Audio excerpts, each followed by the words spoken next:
It's incredible how quickly things evolve, isn't it? I mean, not long ago, a computer for every student felt, well, futuristic. Definitely. And now the whole conversation shifted again, hasn't it, towards tablets? Exactly. So today, we're doing a deep dive into tablets in K-12 education.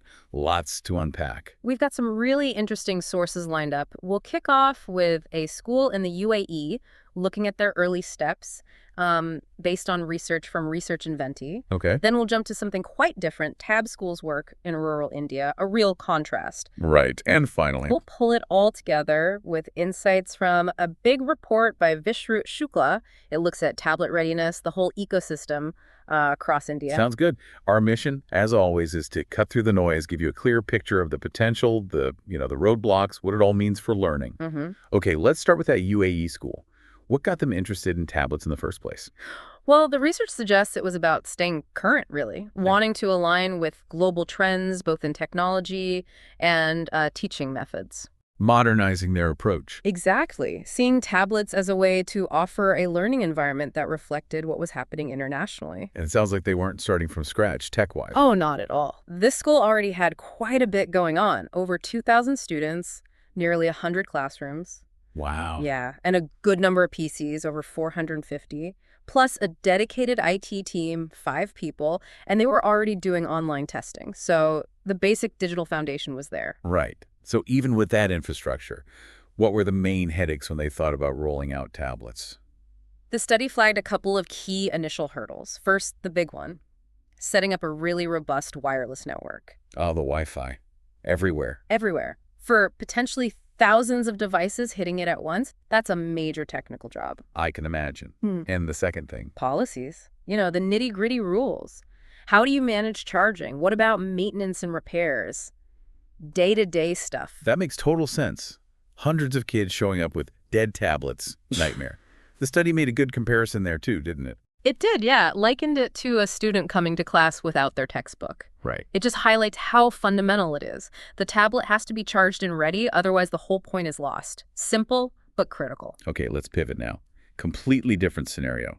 Rural India, Tabschool. What were the challenges they were facing? Very different from that UAE school, I imagine. Oh, hugely different. Stark contrast. In rural India, Tabschool wasn't just dealing with tech gaps. We're talking outdated school buildings, teachers maybe not trained in the latest methods, and just a general lack of good learning materials. Really fundamental stuff.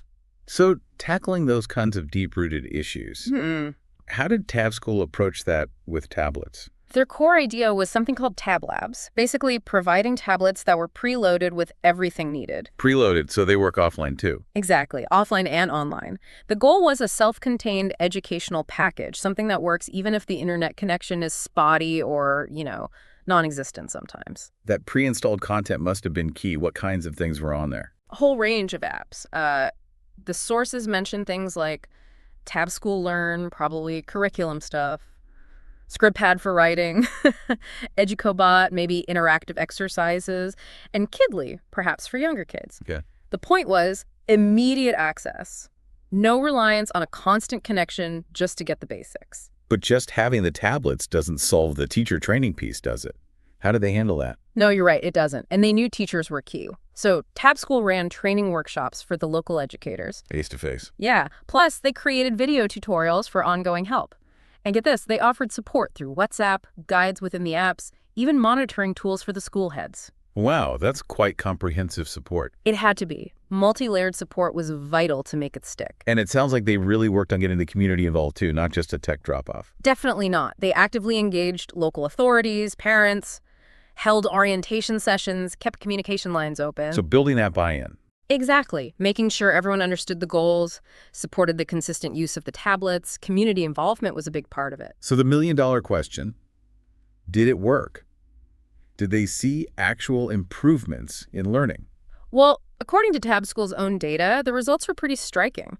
They reported students showing a 25 to 35% improvement. Wait, 25 to 35%. In what? In understanding concepts and in their assessment scores. That's a really significant lift. That is significant. Yeah. Makes you wonder what part of the model drove that most, the offline access, the teacher support. It's a great question. Probably a combination. But it shows the potential when it's done thoughtfully.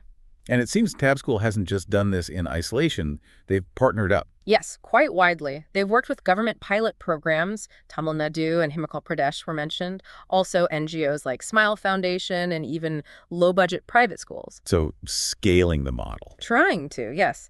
That collaboration seems key to reaching more kids in these underserved areas. It's genuinely inspiring, seeing tech used not just for tech's sake, but to really address those gaps, understanding the local reality.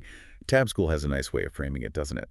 Beyond just the device itself. They do. They call the tablets gateways to opportunity, understanding, and lifelong learning. Nice. It really gets at that bigger vision, empowering students where resources are scarce. Okay, let's broaden out again. Zoom out to the wider Indian context using that big report by Vishrut Shukla. You said it was comprehensive. Oh, yeah. Really digs into everything. Yeah. The existing tech infrastructure, ICT, they call it how much adoption is happening, who the players are, classroom tech use. All the angles. All the angles, stakeholder views, schools, teachers, parents, different ways to implement tablets, what to watch out for.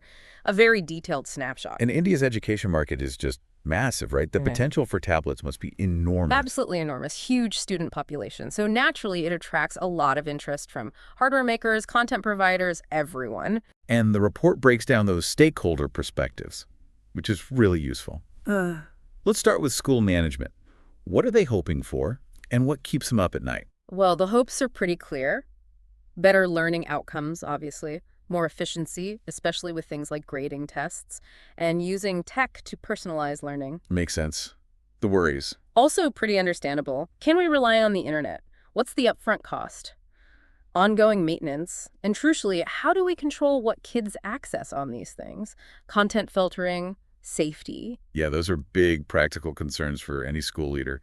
What about the teachers, the ones actually using the tablets day to day? Teachers see it as a move away from just, chalk and talk, potential upsides, maybe covering more ground faster, using visuals. Some find the tech easy, maybe cost-effective for younger kids, simpler assessment. But downsides too. Definitely. A big one is planning time. If the content isn't a perfect fit for their curriculum, it means more prep work for them. Right, it's not automatic. Not at all. And also just feeling under-equipped. If they haven't had good training or if the school hasn't provided enough resources, they feel exposed. Interesting tension there. Saves time, creates work. Okay, and the parents, what's their perspective? Generally, parents get it. They see technology as important in the world, but, and it's a big but, they worry. About? Inappropriate content online is a major one. Kids may be losing touch with writing, like actual paper exams, and health concerns, all that screen time. Yeah, the screen time debate. Exactly. The report also mentions a bit of peer pressure. Other kids have them. And maybe some confusion about how these tablet skills help later on. But there's an upside for parents too. Yes. Definitely. Being able to log in and see how their child is doing, track progress online, they really value that. So enthusiasm mixed with real anxieties. Okay. Okay, let's dig into the actual tablet ecosystem in India, according to the report. What about the hardware makers? It's a crowded space, lots of vendors, different price points, both Indian companies and international ones. And importantly, a growing number of tablets designed specifically for education. Running different systems, Android, Apple. Yeah, Android seemed common, iPads, of course, even some Linux-based ones were mentioned back then. And the report called out some specific models that were getting attention. It did. The Akash tablet was a big one, aimed at being super low cost for higher education e-learning. Had a touch screen, Android, basic specs. Right, I remember hearing about that. Others. HCL had their MyEdu tab, preloaded with national curriculum textbooks, and teachers could add stuff. Micromex Funbook partnered with Pearson and Everon for content on SD cards. So different approaches to content delivery. Exactly. Sky Tablet, ClassPad, that one mentioned AI, features Akash iTutor for test prep, Intex iBuddy Connect with textbooks, BSNL's Penta TPad. Quite a few players trying different things. A real flurry of activity trying to crack that affordable education tablet market. Did the report mention differences between imported versus locally made ones? It did touch on that. Imported, often seen as maybe better quality, fancier features, but local support could be tricky. Repairs and service. Right. Locally made might have cost a bit more sometimes, but often came with better support networks nearby. which is pretty crucial for school equipment that gets heavy use. Makes sense. Okay, that's the hardware. What about the other side, the educational content itself? Well, the traditional textbook publishers were obviously key players, starting to move into digital formats like ebooks and apps. What limitations, too? Yeah, the report noted maybe less specialized digital content for higher education beyond just e-textbooks, and often the content was tied to specific hardware or platforms, not much flexibility. Like ecosystems. That can be frustrating. The report mentioned crowdsourced content as an alternative. Yeah, the idea that maybe teachers, experts, even students could create and share resources more freely. Like open educational resources. Sort of, yeah. Breaking away from those closed proprietary packages. Potentially more variety, more customization for teachers. Interesting idea. And then you have the aggregators, right? The ones who package the hardware and content. Exactly. They pull it all together. Khan Academy was mentioned, obviously huge globally. And an Indian company, Pangala. And they offer like a complete solution. Often, yeah.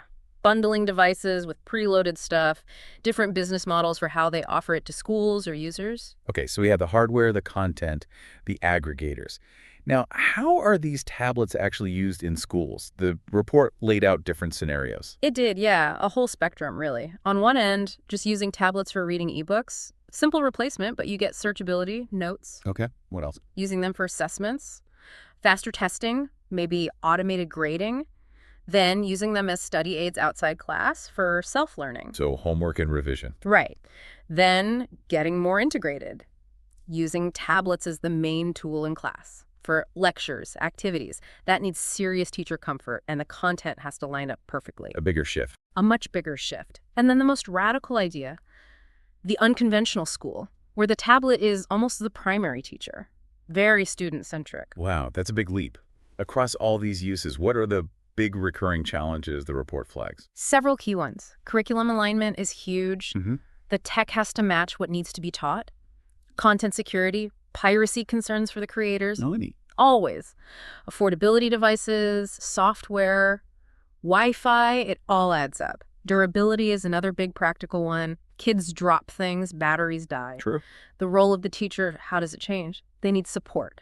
Balancing everyone's needs, parents' worries, teachers' needs, keeping kids focused. Preventing distractions, yeah. And the equity issue. If it's optional, does it create a divide? And fundamentally, just making sure the tech actually helps learning, that it's effective, not just shiny. Lots to juggle. It mentioned some schools in Bangalore were already using them back then. Yeah, pioneers like Delhi Public School, Army Public School, Indus International, Sri Ravi Shankar Vidya Mandir, mostly using them for tests and digital content, aiming for less paper. And what about higher education?